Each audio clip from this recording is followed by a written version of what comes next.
2013년 3월 31일 부활주일 아침에 하나님께서 우리에게 주시는 말씀은 마태복음 20장 17절에서 28절입니다. 마태복음 20장 17절에서 28절 말씀을 봉독에 올리겠습니다. 예수께서 예루살렘으로 올라가려 하실 때에 12 제자를 따로 데리시고 길에서 이르시되 보라, 우리가 예루살렘으로 올라가노니 인자가 대제사장들과 서기관들에게 넘겨지매 그들이 죽이기로 결의하고 이방인들에게 넘겨주어 그를 조롱하며 채찍질하며 십자가에 못 박게 할 것이나 제3일에 살아나리라. 그때에 세베대의 아들의 어머니가 그 아들들을 데리고 예수께 와서 절하며 무엇을 구하니 예수께서 이르시되 무엇을 원하느냐. 이르되 나의 이 두 아들을 주의 나라에서 하나는 주의 우편에 하나는 주의 좌편에 앉게 명하소서. 예수께서 대답하여 이르시되 너희는 너희가 구하는 것을 알지 못하는도다. 내가 마시려는 잔을 너희가 마실 수 있느냐. 그들이 말하되 할 수 있나이다. 이르시되 너희가 과연 내 잔을 마시려니와 내 좌우편에 앉는 것은 내가 주는 것이 아니라 내 아버지께서 누구를 위하여 예비하셨든지 그들이 얻을 것이니라. 12 제자가 듣고 그 두 형제에 대하여 분이 여기거늘 예수께서 제자들을 불러다가 이르시되 이방인의 집권자들이 그들을 임의로 주관하고 그 고관들이 그들에게 권세를 부리는 줄을 너희가 알거니와 너희 중에는 그렇지 않아야 하나니 너희 중에 누구든지 크고자 하는 자는 너희를 섬기는 자가 되고 너희 중에 누구든지 어뜸이 되고자 하는 자는 너희 종이 되어야 하리라. 인자가 온 것은 섬김을 받으려 함이 아니라 도리어 섬기려 하고 자기 목숨을 많은 사람의 대속물로 주려 함이니라. 아멘. 넓은 영토와 많은 하인들을 거느렸던 로자린드는 십자군 전쟁에 참여하게 돼서 고향을 떠나게 됐습니다. 그런데 로자린드가 십자군 전쟁에 참전하는 동안 그 영지의 하인들이 반란을 일으켜서 로자린드의 모든 토지를 빼앗고 성을 빼앗고 로자린드 부인과 아들들을 쫓아내버렸습니다. 힘이 없었던 로자린드 부인은 어쩔 수 없이 쫓겨나서 그 지역엔 살 수가 없어서 헐롤로 어떤 마을에 도착하게 됐습니다. 그들을 불쌍히 여긴 마을 사람들은 그들에게 닭 몇 마리와 농사 지을 수 있는 터전을 마련해 줘서 다행히 먹고 사는 데는 지장이 없게 됐습니다. 그렇게 몇 년이 흘렀습니다. 어느 날 이른 새벽에 로자린드 부인이 닭소리를 들으며 계란을 모으기 시작했습니다. 도로는 부활주일에 자기들이 이때까지 살아온 것에 대한 감사하는 마음으로 먼저는 하나님의 은혜고 영광이겠지만 이 마을 주민들 너무 감사하다. 그래서 그 계란을 나눠주기 위해서 했습니다. 부활주일 전날 그 계란을 삶아서 예쁘게 색칠한 뒤에 사랑의 하나님을 의지하자라는 로자린드 가문의 가훈을 거기에 써서 부활주일 아침에 마을 주민들에게 나눠줬습니다. 그 예쁘게 색칠된 계란을 처음 받아본 주민들이 너무 기뻐하고 행복해했습니다. 그러기를 몇 년 반복된 어느 부활주일입니다. 그 아침에도 역시 로자린드 부인이 예쁜 달걀을 주민들에게 나눠주다가 길에서 한 소년을 만나게 됩니다. 소년은 아주 지쳐 있었고 목이 마르다고 부인에게 물 좀 달라고 그러다가 만나게 됩니다. 자초지종을 들어보니까 고향에 있는 어머님이 굉장히 위독하다 그러셔서 어머님을 만나러 가는 길이라 그랬습니다. 소년이 불쌍하게 생각된 부인이 돌리고 남아있던 달걀을 전부 그에게 주면서 가서 어머니를 잘 간호하고 부모에게 효도하기를 바란다고 그러고 보냈습니다.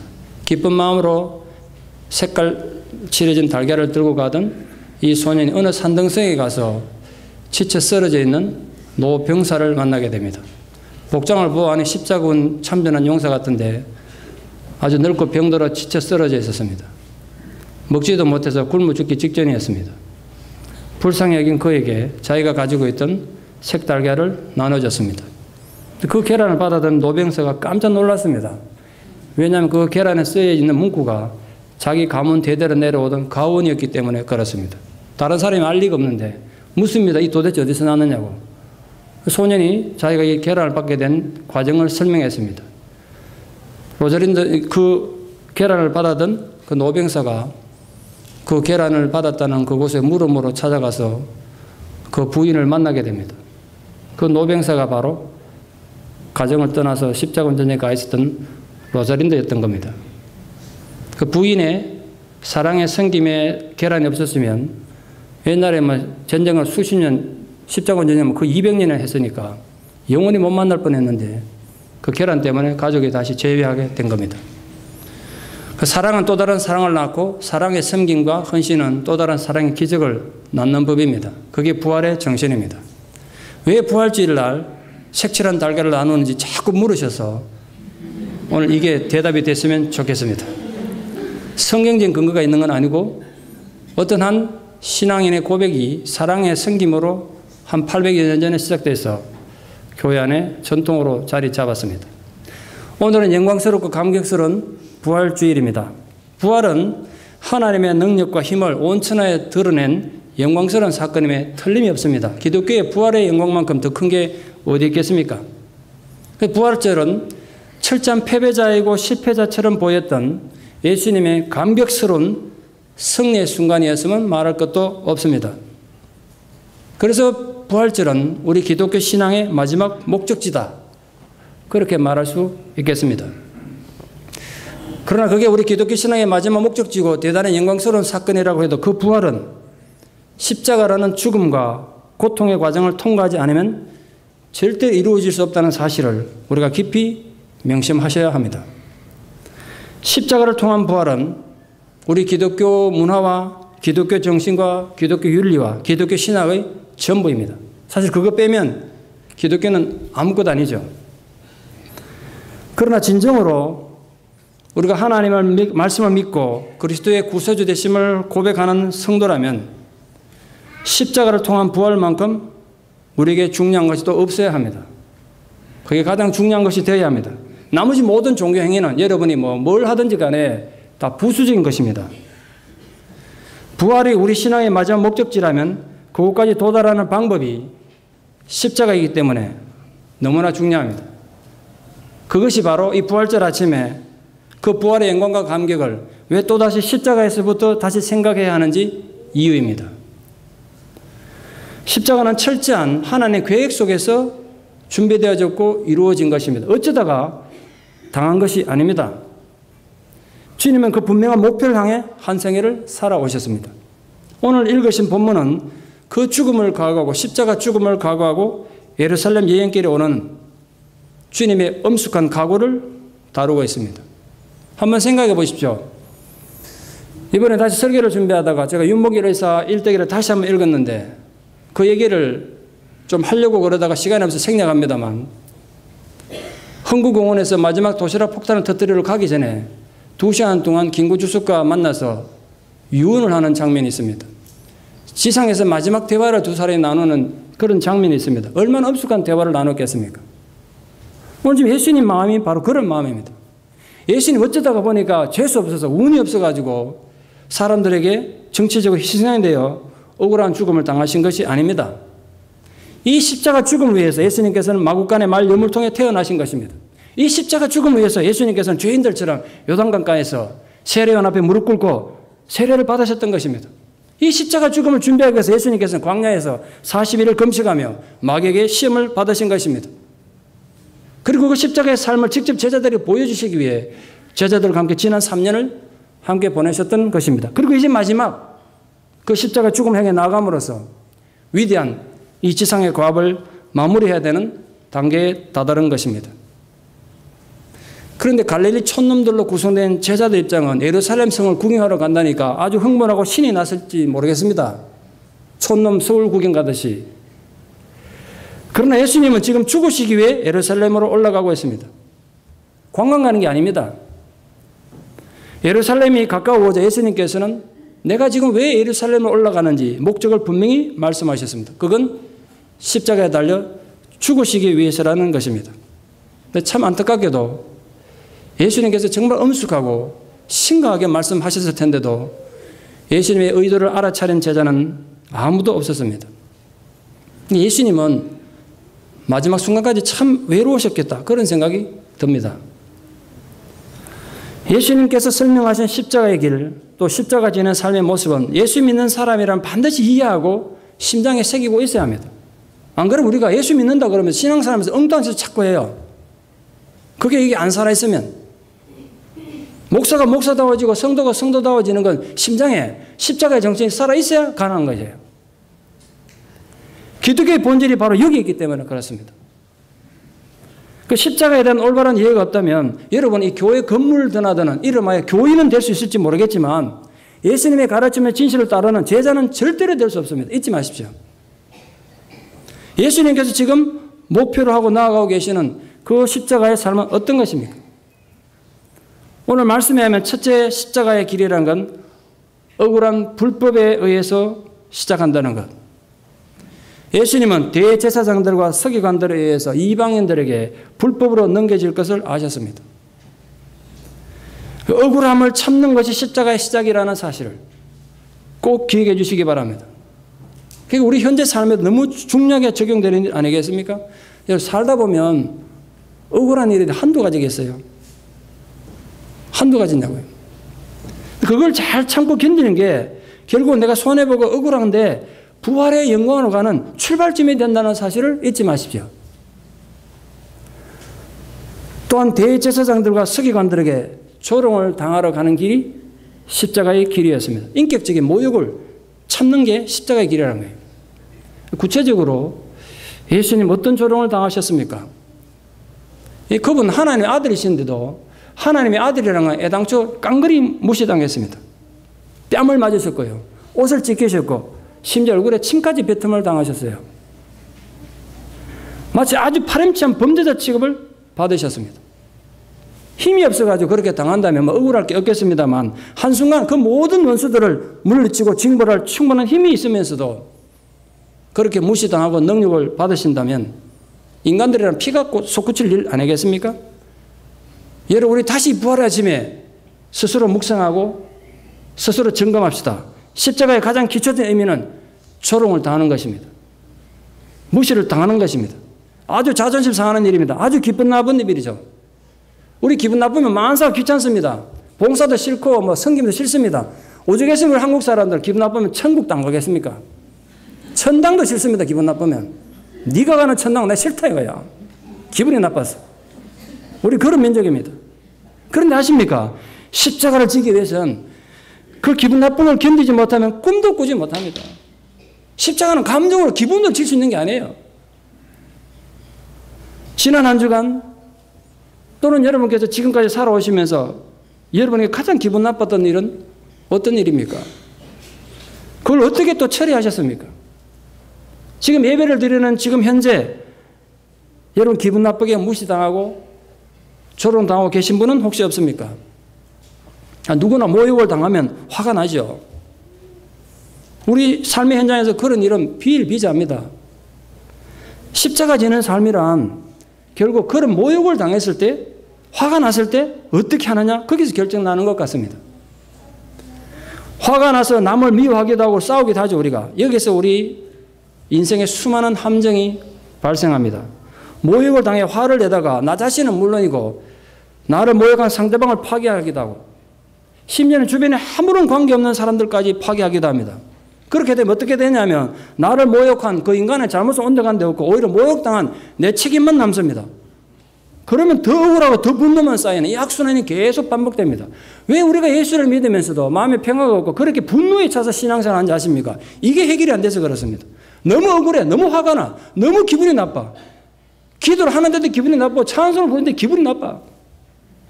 예배를 드리는데도 너무 화가 나는 거예요. 이게 해결이 안 되니까.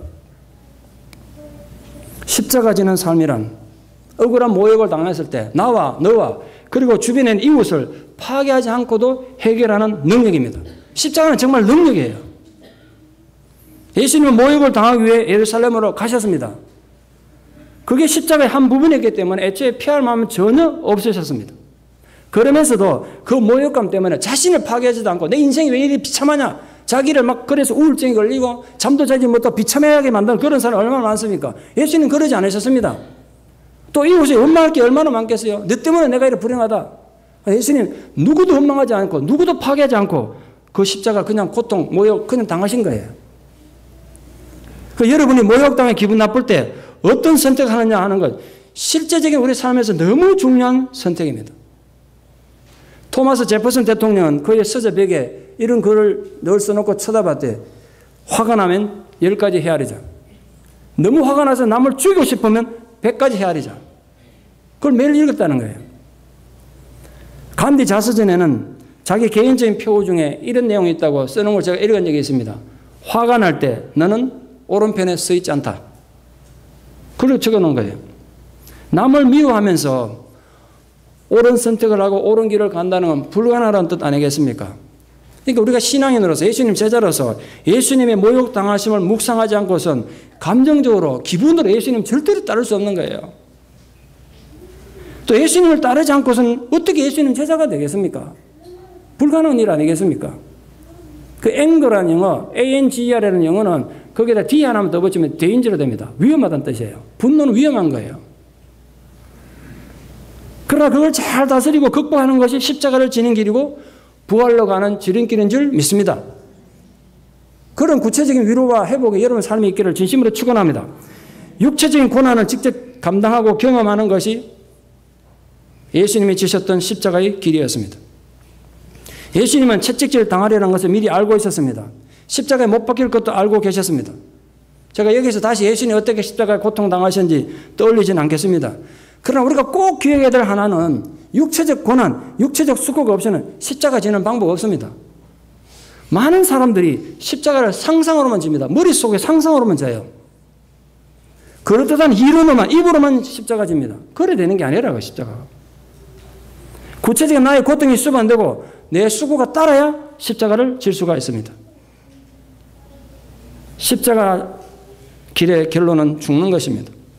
인격의 모욕을 당하고 뺨을 맞고 침뱉음을 당하고 옷을 찢기고 채찍을 맞는 그 살이 찢어지고 뼈가 없어지는 고통을 참고 견딘 대가는 죽음이었습니다. 그것이 우리가 따라가야 될 십자가 길이라면 여러분 어떻게 하시겠습니까? 그것이 예수님 제자된 자들이 걸어가야 될 길이라면 어떻게 하시겠냐 말이에요. 아, 예수 믿는 게 그런 거라면 난 예수 못 믿겠다. 돌아서시겠습니까? 그런데 어떻게 예수님께서 그 모든 고난과 수치와 모욕을 당하시고 견딜 수 있으셨을까요? 예수님 그저 감정적으로 내가 그것도 예수인데 내가 다 하나님 아들인데 참아야지 체면이 있지 그러셨겠습니까? 그건 아니라는 걸 제가 다시 발견했습니다. 궁극적으로 예수님 내면에 부활의 확실한 소망과 승리를 굳게 붙잡고 있었기 때문에 가능한 일입니다. 그러면서도 겟세마네 동산에서 이거 정말 이 길을 내가 가야 되느냐 갈등을 느끼셨어요. 그러나 내면의 갈등, 사람들의 모욕, 육체의 고통과 억울함 그 모든 것을 극복한 것은 부활의 소망이 있었기 때문입니다. 이 부활의 아침에 한번 생각해 봅시다. 우리 또한 진정 부활의 약속을 믿는 자라면 그 부활의 약속을 믿어야만이 십자가의 길을 걸어갈 수가 있습니다. 우리를 모욕하는 그들은 우리를 비웃으며 축배의 잔을 들겠지만 그 억울함을 감당할 수 있는 건 부활의 능력 때문입니다. 그래서 부활의 현재적 의미가 굉장히 중요해요. 나 나중에 죽은 뒤에 천국 가서 부활하겠다. 그것만이 신앙의 전부가 절대로 아닌 거예요. 지금 내 현재의 삶의 부활은 구체적으로 영향을 줄 수 있는 하나의 능력이고 약속입니다. 여러분 사람을 만나고 사업을 하고 자식을 양육하는 교회에서 신앙생활하고 봉사하는 그 모든 곳에 부활이 영향을 주기를 축원합니다. 부활의 약속을 가진 자로 살기를 축원합니다. 영향을 준단 말이에요. 그게 상징이 아니란 말이에요. 이게. 그래서 제가 그 부활의 능력과 권세를 가진 자로 살기 위해서 꼭 부탁드리고 싶은 게 있습니다. 종교가 권력을 추구하면 언제나 타락할 수밖에 없습니다. 잊지 마십시오. 애초에 내가 예수 믿는 사람이 된다는 건 약자로 살겠다는 하나님 앞에 고백이에요. 권력을 가지겠다는 게 아니에요. 그러나 초기 기독교조차 이 문제로부터 결코 자유롭지 못했습니다. 오늘 본문에 보시면 심지어 예수님 이 땅에 계시는 그 순간에도 제자들은 권력욕으로부터 자유롭지 못했습니다. 권력욕. 지배욕은 인간이 가진 본능에 가까운 욕망입니다. 할 수 있으면 가장 높은 자리를 차지하기 위해서, 최고의 명예를 차지하기 위해서, 가장 좋은 것을 차지하기 위해서 평생을 투자하는 사람 많습니다. 일반적으로 인간들은 남에게 지배받는 일을 굴욕이고 수치라고 생각합니다. 특히 현대는 힘의 논리에서 세상이 돌아가고 있습니다. 요즘처럼 사는 게 힘들어질수록 힘 있는 자들이 더 큰 소리 치는 세상이 되어가고 있어서 참 유감입니다. 돈이 있고 권력이 있는 자들이 힘 있는 자로 자꾸 살아가니까 마음이 아프죠. 그 나라가도 마찬가지고 우리가 사는 세상도 마찬가지입니다. 심지어는 예수님의 제자들이 모였다고 말해지는 교회에서조차도 힘의 논리가 작동할 때가 얼마나 많습니까? 그러다 보니까 신앙인들조차도 성령의 음성에 귀를 기울이기보다는 힘의 소리에 자꾸 귀를 기울이기 시작했습니다. 오늘 본문 보시면 예수님 제자들까지도 자신의 힘을 키우기 위해서 진리를 무시하고 변질시키는 거 아주 대수롭지 않게 생각했습니다. 여러분 어떻습니까? 지금 여러분 어떤 상황에 계십니까? 어떤 목표를 가지고 여러분의 모든 시간과 정력과 생각과 물질을 투자하고 계십니까?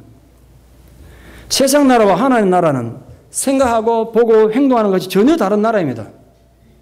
하나님의 나라는 세상적인 힘의 논리에 따라서 세워진 왕국이 절대로 아니기 때문에 그렇습니다. 그 나라는 진리와 공의로 세워진 나라입니다. 그 나라의 최고 자리는 막강한 힘을 소유한 자가 절대로 아니에요. 다른 사람을 주눅들게 하는 파워가 아니란 말이죠. 오직 나보다 남을 높이고 섬기는 자가 큰 자라고 예수님 말씀하셨습니다. 다른 사람들 위한 헌신과 봉사의 정신을 소유한 자가 하나님 나라에서 큰 자입니다. 우리 그런 큰 자가 되기를 축원합니다. 그런 면에서 큰 자. 그러나 주님의 제자들은 지금 예수님께서 얼마나 심각하게 십자가 죽음을 얘기하셨겠어요. 얼마나 심각하게. 장난처럼 얘기했겠습니까, 예수님이? 그런 엄숙한 상황에서도 높은 자리에 놓고 지금 싸우고 있습니다. 세베대의 두 아들 야고보와 요한의 어머니가 예수님께서 지금 예루살렘에 올라가시는데 당신이 이 나라 권력을 잡거든 당신의 나라가 임한다는 그런 뜻이. 당신이 권력을 잡으면 당신의 가장 큰 권력, 우리말 옛날로 하면 좌의정, 우의정이다. 그 자리를 우리 아들들에게 나눠줄 것을 요청한 겁니다. 마가복음에 의하면 야고보, 요한이 직접 예수님께 요구한 것으로 되어 있습니다. 제가 보기에는 어머니와 아들들이 합작으로 예수님 앞에 와가지고 치맛바람을 일으킨 겁니다. 로비를 한 거죠, 로비를. 종교는 권력을 가지면 타락할 수밖에 없는 태생적인 한계를 가지고 있습니다. 다시 말씀드립니다. 그거 무슨 대단한 권력자만 아니라 여러분 신앙인이 권력을 가지게 되고 권력에 욕심을 내는 순간 여러분이 가진 신앙은 타락할 수밖에 없는 태생적인 한계를 가지고 있습니다. 잊지 마십시오. 왜냐하면 하나님을 좀 잘 생기고 싶은데 하나님 눈에 안 보여요. 그래서 하나님 대신 차선책으로 선택한 것이 종교 지도자들이었습니다. 이 종교 지도자를 섬기는 게 하나님 섬기는 것처럼 되어버렸습니다. 구약의 제사장들이 하나님 자리를 대신해서 막강한 권력을 누렸습니다. 예수님 당시에도 보십시오. 제사장들이 얼마나 대단한 권력을 휘두르고 있었는지. 그러나 언제 어느 시대나 신앙에는 이런 위험이 있어요. 사람들의 관심과 존경과 인정이 몰리면 그 힘이 한 곳에 몰리면 권력화되기 쉽다고요. 누구나 그 권력을 휘두르고 싶어요. 누구나 그런 위험에 빠질 수 있어요. 그런데 이 위험에 인간들이 빠지지 않도록 하기 위해서 하나님께 너무나 감사하게도 우리의 영혼의 브레이크로 주신 게 있는데 그게 바로 십자가라는 거예요.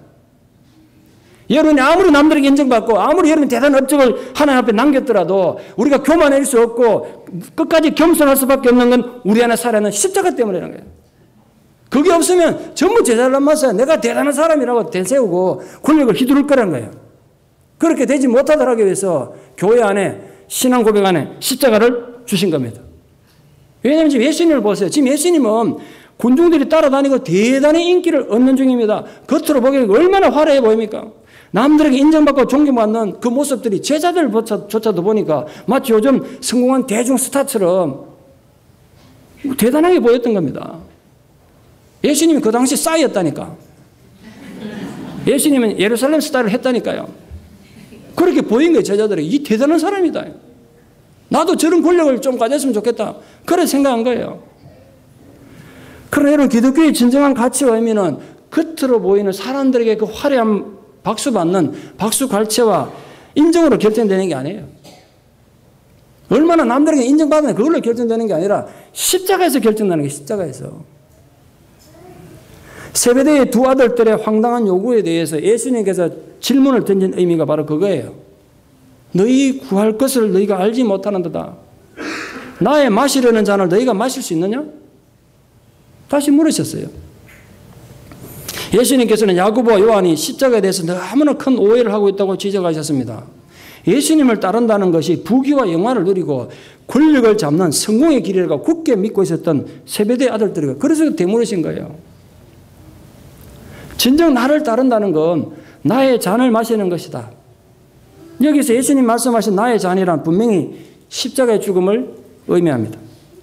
제자들은 출세를 생각하고 있었지만 예수님은 십자가의 죽음을 준비하고 있었던 것입니다. 문제는 이 심각한 착각은 세베대의 두 아들들만의 문제가 아니었다는 데 있습니다. 나머지 10명의 제자도 똑같은 생각하고 있었습니다. 그들도 말은 안 했을 뿐이지 지금 세베대의 두 아들들 노리는 그 예수님 옆자리, 노른자리를 노리고 있었는데 이 나쁜 세베대의 두 아들들 선수를 뺏긴 거예요. 내가 먼저 얘기했어야 되는데. 그래서 지금 나머지 제자들이 화가 나고 분노를 느낀 겁니다. 여러분, 십자가 없이 영광만 추구할 수 있는 기독교란 세상에 없습니다. 그런 기독교는 없습니다. 기독교에서 십자가를 빼고 나면 남는 건 흠은 인간의 욕망뿐입니다. 그런 기독교는 절대로 없습니다. 십자가 없는 기독교란 인간의 탐욕이 만들어낸 우상 종교일 뿐입니다. 십자가 없이 영광과 권력만 추구하는 기독교는 타락한 정치 종교일 뿐이에요. 기독교가 아니에요. 그거. 그런데 너무나 안타깝게도 그런 기독교의 타락은 역사 속에서 너무나 속히 이루어져 갔습니다. 313년 콘스탄티누스 황제가 기독교를 공인하자마자 그래도 그동안 박해를 받는 동안은 그나마 순수성을 유지하고 있었던 기독교가 이제부터 예수를 믿어도 된다라고 인정하는 순간부터 타락하기 시작합니다. 395년 데오도시우스 황제에서 기독교가 로마 제국의 국교가 되는 순간 기독교는 본격적으로 타락하기 시작했습니다. 참 놀랍게도 395년 기독교가 국교로 인정되는 그때부터가 이 세계 역사 속에서는 암흑기로 들어갑니다. 그로부터 해서 1000년의 역사가 암흑기로 접어든다고요. 그 이름하여 중세 1000년의 암흑기는 결국 딴 게 아닙니다. 교회에 타락한 시간이에요. 교회의 타락을 위한 배설물이 역사 속의 1000년의 암흑기예요. 기독교 안에서 더 이상 십자가는 찾아보기 힘들어졌고 세베대의 아들들이 눈독 들였던 예수님의 옆자리를 노리는 정치 종교인들이 판을 치는 세상이 된 겁니다. 교회가 타락하니 당연한 결과였겠지만 세상의 정치도 타락하고 사회 도덕도 타락하고 세상은 바야흐로 1000년의 암흑기로 접어든 겁니다. 저는 역사를 공부할 때마다 중세 1000년의 암흑기를 배울 때 너무너무 미안하고 부끄러운 마음이 많이 들었어요. 기독교가 역사에 지은 죄가 너무 크구나 이 생각을 참 많이 했습니다. 종교개혁으로 제정신을 차릴 때까지 교회는 그렇게 암흑 속에 머물러 있었던 것입니다. 정치적인 욕망으로 충만했던 제자들을 향해서 주님이 가르쳐 주신 하나님 나라에서 진짜 높은 자리, 가장 높은 자리 어떤 것인가? 세상의 권력자와는 어떤 차이가 있습니까? 오늘 본문 26절, 27절을 한번 보십시오. 너희 중에는 그렇지 않아야 하나니 너희 중에 누구든지 크고자 하는 자는 너희를 섬기는 자가 되고 너희 중에 누구든지 어뜸이 되고자 하는 자는 너희의 종이 되어야 하리라. 전 제가 제 의지로 성경을 읽은 어린 나이 때부터 굉장히 궁금하고 이해 안 되는 게 있었습니다. 예수님 이 가르침이 너무 중요한데 왜 교회 안에서는 이걸 보기가 힘든가? 누구한테 말은 안 했습니다. 어릴 때부터. 전 교회에서 자랐기 때문에 이게 굉장히 궁금했어요. 어른들이 신앙생활하는 모습 보니까 이런 모습이 없더라고요. 교회 안에. 예수님 보면 이렇게 말씀하셨는데 왜 이게 교회 안에서 이렇게 찾기 힘든가? 굉장히 궁금했습니다. 어릴 때부터. 그들에게 예수님께서 친히 보여주셔서 섬김의 도리가 무엇인가를 꼭 기억해 주십시오. 예수님 이렇게 말씀하셨습니다. 인자에 온 것은 섬김을 받으려 함이 아니라 도리어 섬기려 하고 자기 목숨을 많은 사람들의 대속물로 주려 함이라. 실제로 하나님의 아들이 이 세상에 오셨다면요. 우리가 몸을 불살라 대접해도 시원찮지 않겠어요? 하다못해 몇백 명 교회 단임 목사만 가도 무슨 예수님 온 것처럼 대접 안 나는데 예수님 그분에 우리가 뭐 어떻게 대접해야 되겠어요? 근데 그분이 대접받아 오지 않았다고 말씀하셨어요. 근데 우리가 어떻게 대접을 받겠냐고요? 섬기러 오셨대요. 그러나 섬기는 차원이 아니라 자기 목숨을 대속물로 줄이고 오셨다고 그러는데 우리가 어떻게 예수를 믿어야 되겠어요? 한번 생각해 봐 주십시오, 여러분. 중세 천년의 암흑기뿐만 아니라 유감스럽게도 지금도 교회에서 신앙을 권력화하려는 시도는 계속되고 있습니다. 여러분, 다음 세대를 준비하는 교회란 건물이나 제도를 만드는 게 아니라 여러분 성도 한 사람 한 사람이 성령적인 신앙관으로 준비되는 거예요. 그 준비 없이 무슨 우리 내일이 있고 미래가 있겠습니까? 교회에서 남들보다 인정을 받고 권력을 잡지 못했다고 시험에 들고 교회를 등지는 건 결국은 예수님의 섬김의 가르침과 전혀 관계가 없는 겁니다. 관계가 없을 뿐 아니라 바울의 말처럼 그리스도의 원수로 행동하는 겁니다. 앞으로도 교회 안에서 그런 일이 완전히 사라지지 않을 겁니다. 저도 인정합니다. 제가 혼자 떠든다고 교회가 개혁되지 않을 거 알아요. 그러나 제가 바라는 건 그런 일들이 그렇게 살아가는 게 당연하게 생각돼서는 안 된다. 그건 부끄러운 일이다 하는 건 알아야 된다, 우리가. 그런 것 때문에 내가 교회에서 권력을 잡지 못해서 시험에 드는 건 부끄러운 일이구나. 이런 문화가 정착되기를 축원합니다. 예를 들면 이런 겁니다. 우리 앞으로도 또 뭐 그런 일이 계속 있겠습니다만, 내가 교회에서 장로가 되고 안수집사가 되고 권사가 되지 못했다고 시험에 드는 건 성김의 도리를 가르친 예수님의 가르침을 정면으로 위반하는 겁니다. 그런 사람들 위로를 해야 되겠지만 솔직히 제 신앙 고백이 그게 안 되니까 제가 이해가 안 되니까 위로가 안 되는 거예요. 왜 그런 것 때문에 시험이 되는지. 정말 예수님 성경에 가르치지 말고 종의 도를 한다면 그게 시험이 될 이유가 없는데 제가 아직도 이해가 안 되니까 그런 사람 보면 우리가 지금 한가하게 신앙을 권력화하고 남들보다 더 높은 자리에 오르려고 투정하고 있을 때가 아닙니다. 정말로 우리 다음 세대에도 이 교회가 존재할 수 있을까 생각하면 우리 정말 심각하게 신앙 자세를 가다듬어야 돼요. 우리 다음 세대에도 이 이민 땅에 교회가 계속 존재할 수 있겠습니까? 성도님들이 진실로 각성이 되지 않으면 교회는 다음 세대가 없습니다. 전 개인적으로 한국교회가 이렇게 급속도로 쇠퇴하고 타락해 가고 있고 세상이 이렇게 무시당하고 손가락질 받는데도 불구하고 왜 전 교회적인 각성과 회개가 일어나지 않는지 너무 이상하고 안타깝게 생각합니다. 우리가 교회가 이렇게 욕을 먹고 있으니까 교회가 모여서 회개하자 이런 걸 한 번도 본 적 없습니다. 그게 너무 이상합니다. 제 눈에는. 현대교회 문제는 성도님들만의 문제가 절대로 아니라는 거 인정합니다. 목사인 저의 책임은 몇 배나 더 큰 거 제가 인정합니다. 그래서 2013년 부활절을 맞아 우리 교회의 다음 세대를 이끌어갈 목회자를 위해서 제가 부탁할 게 있습니다. 많은 교회들이 재정 문제로 분쟁을 겪습니다. 뉴스를 통해서 많이들 아시겠습니다만 한국의 대표적인 대형교회 원로 목사가 교회 공금을 104억 원이나 횡령해서 검찰에 고발됐습니다. 우리 미국 돈으로 한 1,000만 불쯤 됩니다. 그 큰 돈이 교회에서 빠져나가는데 재직회나 당회와 상의 한마디 없이 재정당당한 장로에게만 목사가 지시해서 자기 아들 회사가 부도나는 걸 막아라. 그래서 돈이 불법으로 제공되었다는 것이 신문에 보도된 내용입니다. 상상이 힘든 일 아닙니까, 솔직히? 이게 있을 수 있는 일입니까, 교회에서? 여러분, 만약 예를 들어갖고, 제가 우리 교회 지금 건축금 좀 많이 모였다 싶어갖고, 제가 장로님한테 밥 한 개 사주고 싹 꼬셔가지고, 그 한 50만 불만 좀 뽑아달라고, 뽑아갔다고 어떻게 하시겠어요? 어떻게 하겠냐고요? 그보다 더한 일이 벌어진 거예요. 1,000만 불이 적은 돈입니까? 이런 비상식적인 일이 교회에서 벌어지는데 어떻게 교회가 다음 세대를 기약할 수 있겠어요? 그래서 저는 우리 성도님들과 누구인지 모르겠지만 저도 이 자리에 언젠가 떠나야 되고 나면 내 떠난 뒤에 우리 교회를 맡을 목사님께, 미래의 목사님께 간곡한 마음으로 부탁드리고자 합니다.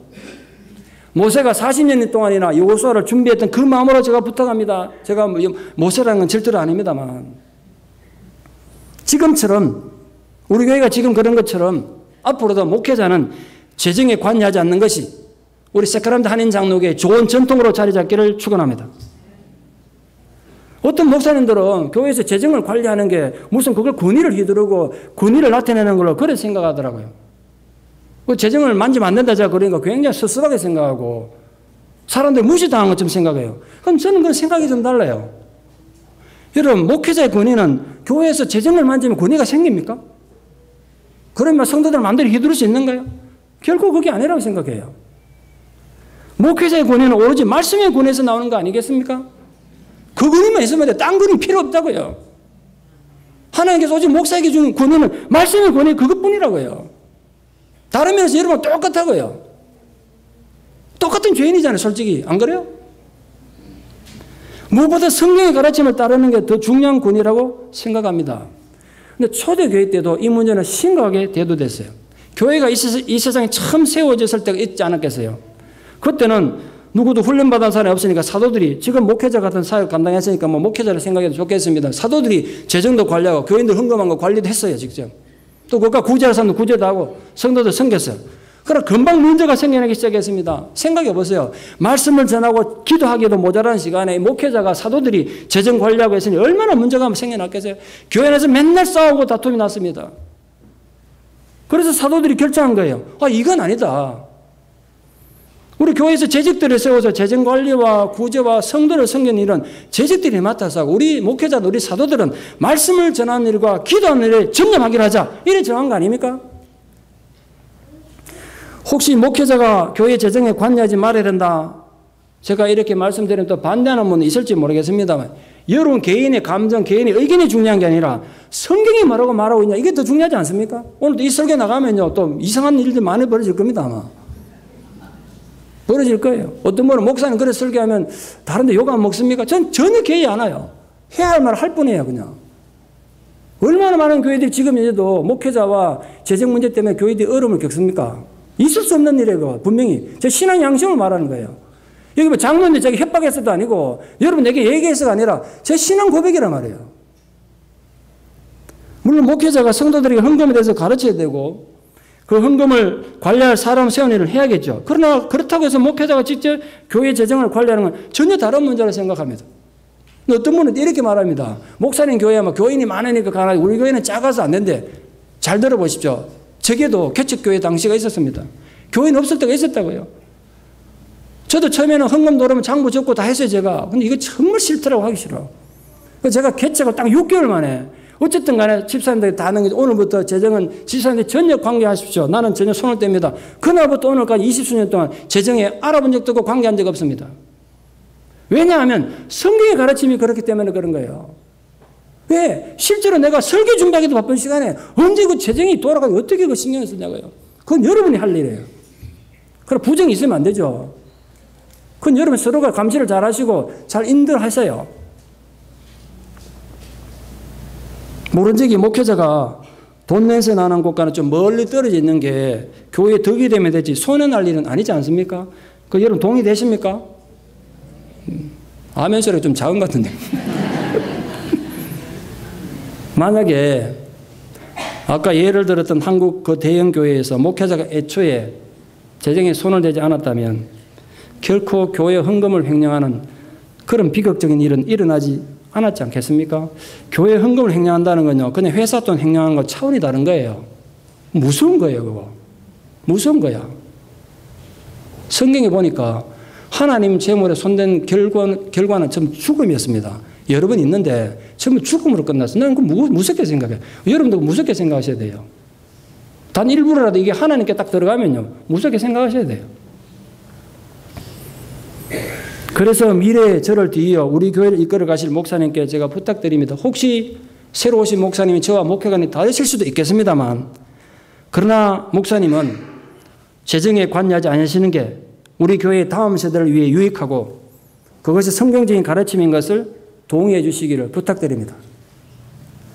우리 성도님들께도 부탁합니다. 혹시 목사님들이 재정에 관심을 가지면 감정적으로 막 싸우려고 하지 말고 성경을 근거로 차근차근 좀 조언을 해 주셔서 애초에 목사와 성도 간에 이런 재정 문제 때문에 갈등이 생길 수 있는 소지를 없애주시기를 부탁합니다. 우리가 여기를 떠나고 난 뒤에, 우리가 은퇴하고 난 뒤에 우리 교회를 이끌어갈 다음 지도자 될 분들이 여기 있을 거 아니에요. 그분들은 오늘 이 설교, 2013년에 부활절 설교를 잘 기억하셨다가 우리가 떠난 뒤에도 교회가 분쟁을 겪는 일이 없기를, 교회를 정말 설교롭게 잘 이끌어 주시기를 주님 이름으로 부탁드립니다. 진정 우리가 십자가를 통한 부활을 믿는 자들이라면 이런 성경적인 가르침에 예외 없이 순종해야 돼요. 목사라고 뭐 안 지키고 그러면 되냐고요. 오늘은 주님이 부활하신 영광스러운 날입니다. 그 영광과 기쁨이 여러분 모두에게 충만하게 부어지기를 축원합니다. 그러나 절대로 잊지 맙시다. 그 부활은 십자가의 고통과 죽음을 통해서 이루어진다는 사실. 우리 또한 그 부활의 영광에 참여하려면 십자가의 길을 통과해야 된다는 사실. 여러분 모두에게 십자가를 통한 진정한 부활의 감격과 영광이 부어지기를 진심으로 축원합니다. 기도드리겠습니다. 하나님 감사합니다. 죽어 마땅한 저희들에게 주님의 십자가 희생을 통한 구원의 감격을 주시고 또 부활의 승리를 주신 은혜를 감사드립니다. 때로는 우리가 너무 억울하고 때로는 인격적인 모욕을 당하지만 그러나 우리가 부활의 영광과 승리를 믿음으로 그것을 참고 견딤으로 우리 또한 주님의 부활의 영광에 참여하는 자들이 되게 하여 주시옵소서. 지금 그런 인간적인 배신과 갈등과 아픔 속에 노출되어 있는 주의 자녀들이 있으면 주님께서 이 시간 찾아와 주셔서 성령으로 위로해 주시고 격려해 주셔서 2000년 전에 주님의 부활의 영광이 오늘 분명히 살아있는 우리의 영광이 되고 우리의 신앙의 근본이 되게 하여 주시옵소서. 십자가를 통하여서만 부활의 영광을 누릴 수 있다는 사실을 분명히 기억하고 오늘도 우리의 모든 삶에 대하여 믿음으로 승리하는 귀한 자녀들 되게 도와주시옵소서. 예수님 이름 받들어 기도드리옵나이다. 아멘.